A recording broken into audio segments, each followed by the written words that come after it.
Welcome to Marketing AI Radio, your shortcut to building smarter, AI-driven organizations. I'm Melissa Reeve, founder of MarketingFrontier.ai, and your host for today's episode. Today, we have the thrill of talking with Lorraine Ball, expert in small business marketing, host of More Than a Few Words podcast, entrepreneur, author, and professional speaker. Lorraine, so much going on. Today, we'll be focusing in on exploring how to repurpose content using AI. Welcome to the show, Lorraine. Thank you so much for having me. I am so excited to be here. We're excited to have you. I'd love to know a little bit about your background and what inspired you to start the More Than a Few Words podcast. So I am a marketer by training. I was in corporate and then I started my own business. And back in 2009, I had an intern who wandered into my office and he says, Lorraine, you like to talk. Yeah, I do. And he said, you should start a podcast. And I thought to myself, and I probably said it out loud, what the is a podcast? And he explained it. And I was like, let's give it a shot. If nobody listens, it's not going to be an issue. And we played around with it a little bit. We experimented with some different formats and kind of landed on something that worked for us. January 3rd, 2010, we launched More Than a Few Words. And the show's been going strong ever since. I have about 1,100 episodes. It has changed a lot, but podcasting has changed a Yes. lot in 15 years. But Mhm. it's still about marketing conversations for business owners. Originally, it was designed to promote my digital agency, which I sold. Today, I do just consulting work. So it's a chance to showcase a little bit about what I know, meet some wonderful people, and learn so much about what's going on in marketing along the way. Absolutely. Well, we cannot talk about marketing without talking about AI. So Mhm. I'd love to hear about how you're using AI and if it is part of your content strategy, how are you using it? So I cannot even believe I'm saying this because even as recently as a year ago, I was like, well, yeah, a little AI, whatever, whatever. Human beings, we don't need the machines. Mhm. And I've completely changed my view on it. I use AI tools every single day. Um, as a podcaster, I use a product called Opus Pro. I upload my videos, and you're nodding. I see you're familiar with it. And I let it recommend short clips, create captions, create those wonderful video shorts that I used to do manually. Mhm. But what used to take me an hour and a half takes me about 15 minutes now. So I love, I love AI for that. Yeah, Uh, that's a great use case, and I know that our audience is always looking for use cases, always looking for tools. So mhm. you mentioned Opus Clips, Descript is another one that is doing that. In fact, most of the podcasting platforms, it seems like, are doing some version of that.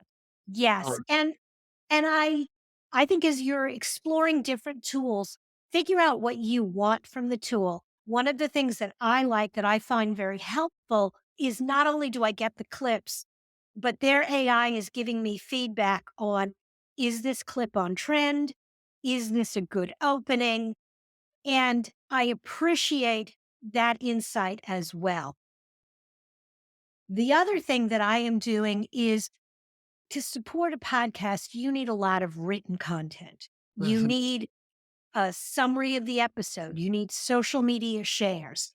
And I used to spend a lot of time re listening to the episode, reading through the transcript, and pulling out the highlights.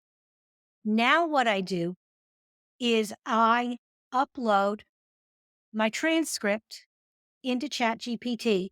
I have a standard set of instructions.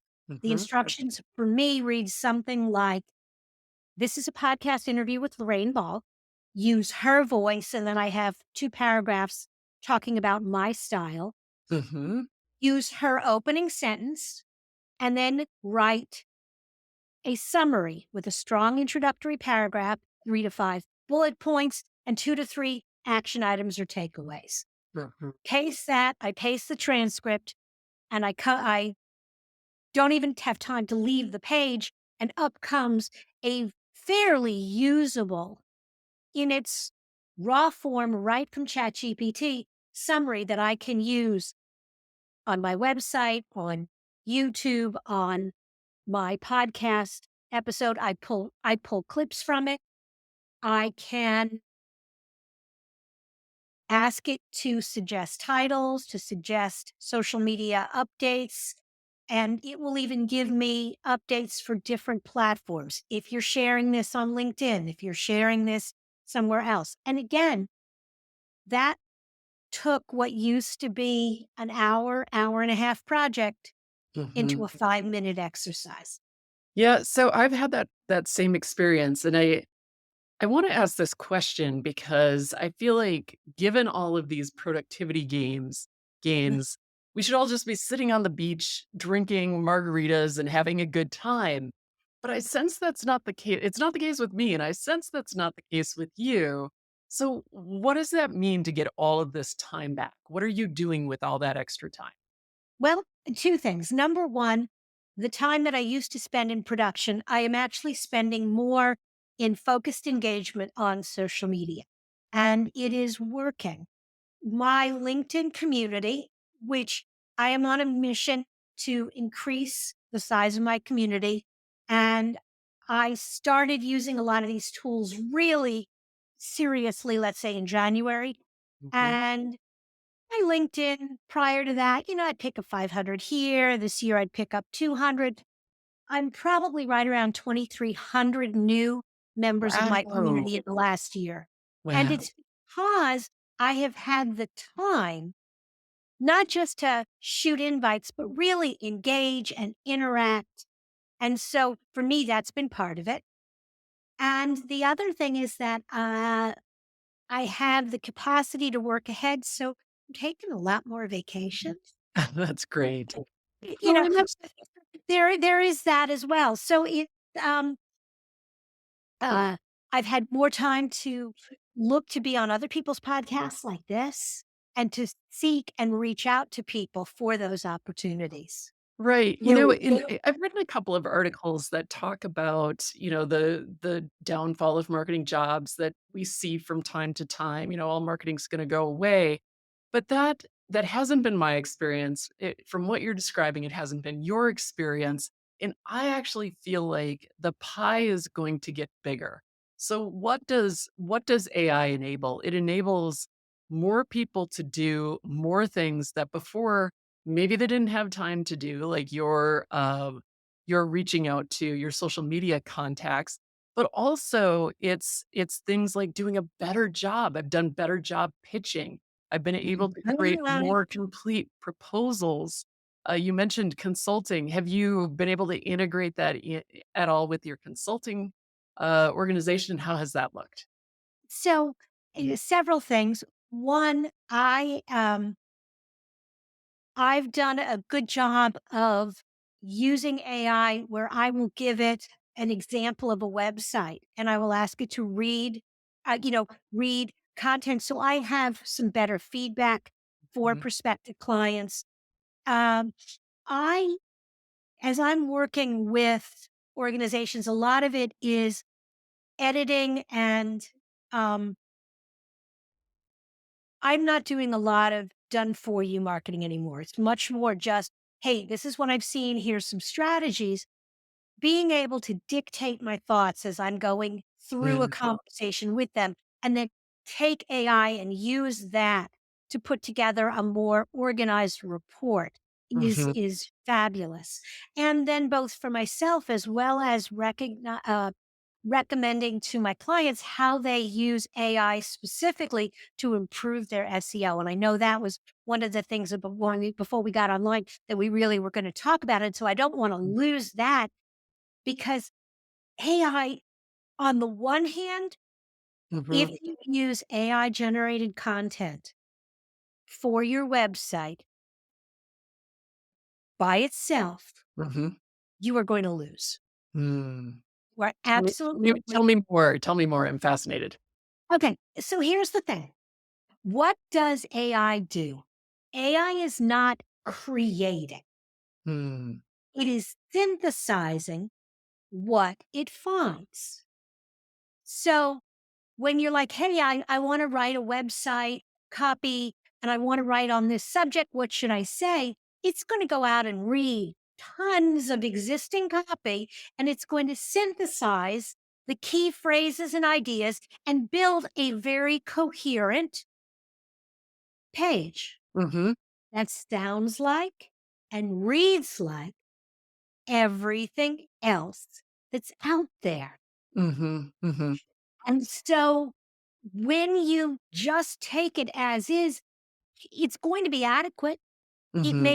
may be good for your prospects, but it's not going to drive traffic. It's not going to help you in search. Mm-hmm. You Well, and I have want to. to. Oh, keep going, and then I'm gonna add to what you're saying. So what you want to do is you want to start with your existing content and Mm-hmm. start with what you had and use AI to enhance it. Mm-hmm. Um, One of the things that I have been teaching for 15 years is this idea of content based SEO and Mm-hmm. answering the questions that your customers have. And part of that process is once you have a lot of information on your website, going back and updating it, adding new information, and asking Google to reindex. Say, hey, this page that you used to like, there's new stuff on it. Yeah. When you have a blog post, an article that has done well, Mm-hmm. take that page to an AI tool and say, what's missing? Mm-hmm. What other information can we add to this to enhance it? Don't change my original language, but give me suggestions for additions. And in that instance, AI can be incredibly valuable. Um, People often shy away from outbound links, but going to AI and saying, can you find two or three other pages on this topic that are sharing related Mm-hmm. information? Mm-hmm. I'm using that to take what you've got and make it bigger and better Yeah, what I without. love about what you're saying is a couple of things. One is not just using AI as kind of this glorified search engine or just, to write me something quick, but actually help me improve on Mhm, what I've already got going. mhm. And so I really love that. I want to push back on the generic content, only because there is this myth out there that AI can't write to your tone of voice. Oh, And what I've found, and I can see you're nodding here too, is that a lot of that is a matter of training. And I have gotten AI to talk like John Wayne. It knows my tone of voice. I think you're nodding. It probably knows your tone of voice. And so, just for our listeners out there, if you have that perception that AI cannot talk like you, keep listening to the show. We are going to do one episode just focused on tone of voice. So I can see you're wanting to jump in here. So go ahead and say your piece. it, yes. What I did is I actually gave it 3 articles that I wrote. Hmm. And I said, if you were going to explain and define Lorraine's voice for another AI tool, how would you do it? And so I had this really nice summary. But my concern is still that even if it's my voice, if the suggestions are still the same as everything everybody else is putting Hmm. out there, if there's Hmm. nothing original in your answers, you're just not going to get that real um, point of difference. So, something I suggested to someone today that I thought made a lot of sense in their business. Hmm. Um, they were a consultant, and I said, what you want to do is go to some of your clients and let them, see if they'll let you Hmm. record them and ask them, why do you work with me? Hmm. Now that we've been working together for a while, what's the one thing you've learned? What do you want to work on this year? When you are looking for and just ask all these different questions about their experience, their objectives, Now you've got all of this content that is in the language, not your voice, but Yes. in the voice of your customer, using Mhm. words and phrases that they would use Mhm. to describe the experience. Now give that to an AI tool and ask it to synthesize it, organize it, start building a case study from this information. And now you've got something that is not pulled from the Mhm. internet, but pulled directly from your experience.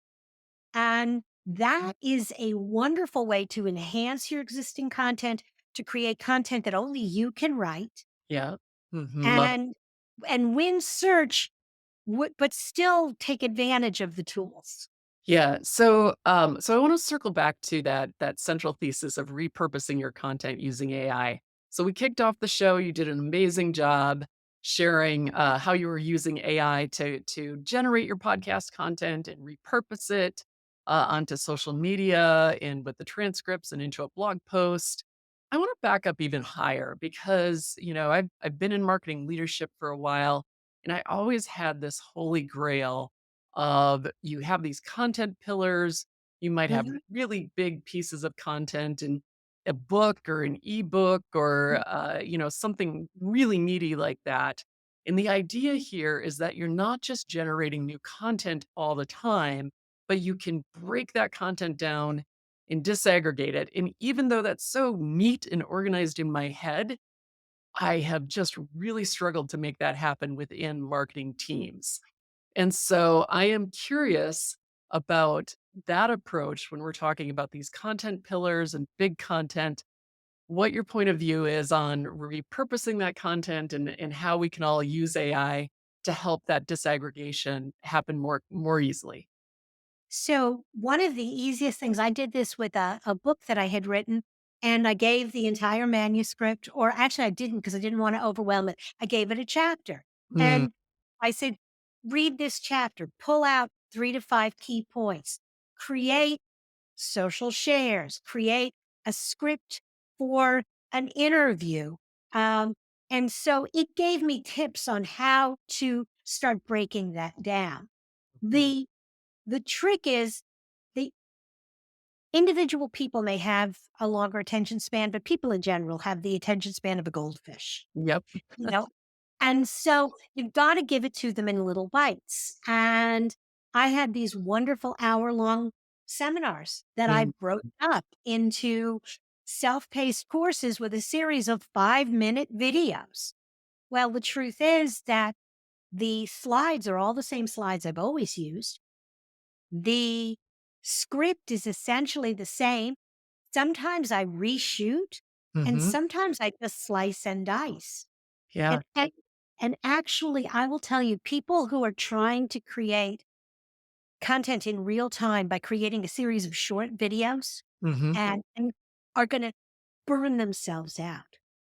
It is way easier to start with a big piece of content and break it up and create pieces and take a paragraph from a longer article and then get people's reactions to that paragraph, and you have a new piece of content. Yeah. And so yeah, I love the idea of the pillar. I love, again, go to ChatGPT and say, here's this information. What Mm, kind of questions will people have about this information? What's missing? mhm. And then you work on new pieces to go along with it. Yeah, well, I love what you're doing there, which is you're truly using, we've heard AI as a sidekick, AI as co-pilot, and Mhm. you're asking it the questions. You're saying you initiate the questions. And I think Mhm. that point of view is different than a lot of marketers are how they're using it today. Yeah. So for those marketers who are just getting started, what advice would you give to them where they might feel intimidated by the learning curve of AI? They might be listening to what we're saying and saying, okay, but how do I do this in reality? What Mhm. advice would you give them? I I have found most of the AI tools to be so intuitive Mm. once you get into them, I would take one piece of content that you've already created, a blog post, an article, the transcript of an interview, and work, trot yourself over to ChatGPT or Poe and say, hey, suggest another article on this topic based on this. Mhm. See what it says. Or go over, I love this one. I did this for, she's a personal trainer. And I was out of ideas. I help her a lot.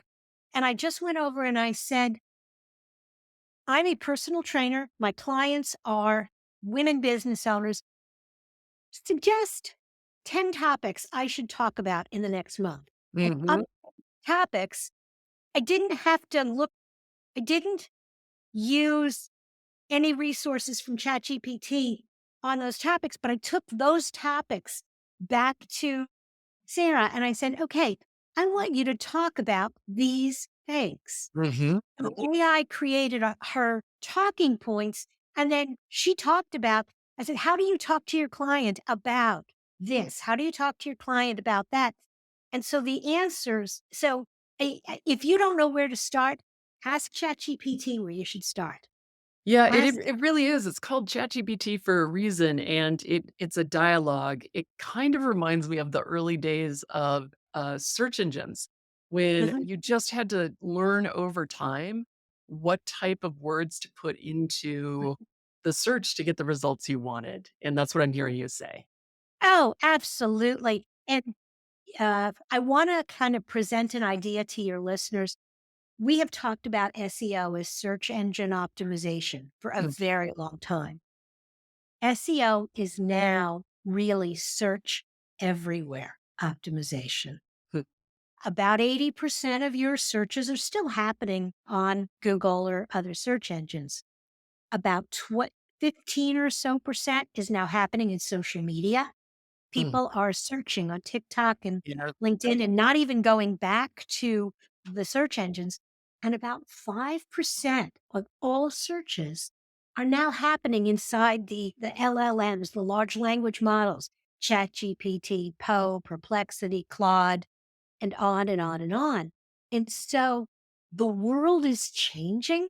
Yeah. The places people are going for information is changing. And if you are thinking that you're going to be in marketing for the next few years or the next few decades, you absolutely have to learn how to use these tools. So get in there, kick the tires, and practice.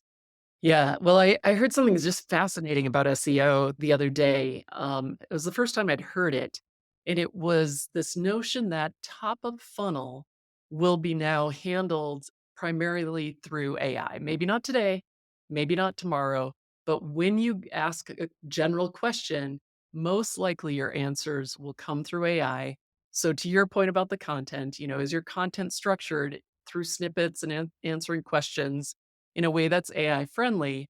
And then Mhm. part 2 of that, which I thought is interesting, and I'd be interested in your take on this, which is that puts people into middle of funnel.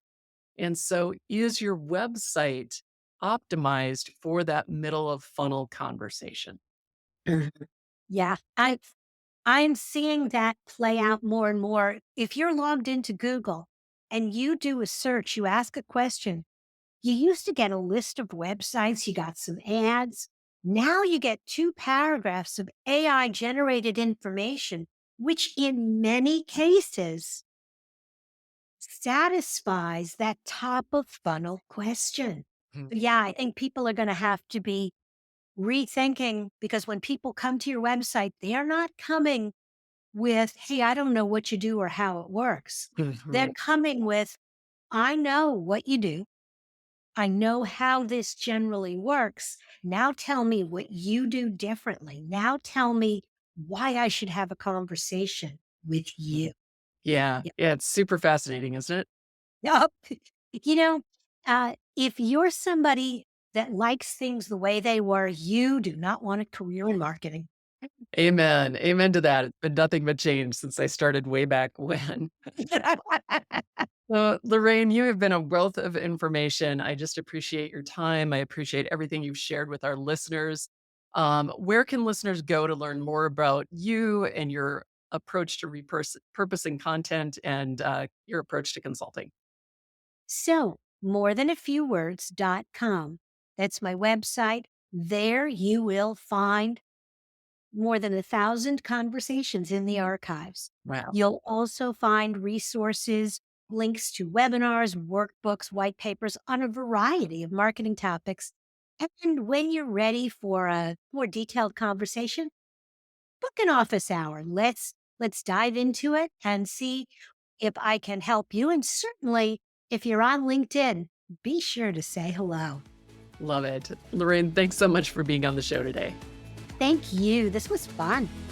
And for our listeners, thanks for listening to the show today. Be sure to subscribe so you never miss an episode.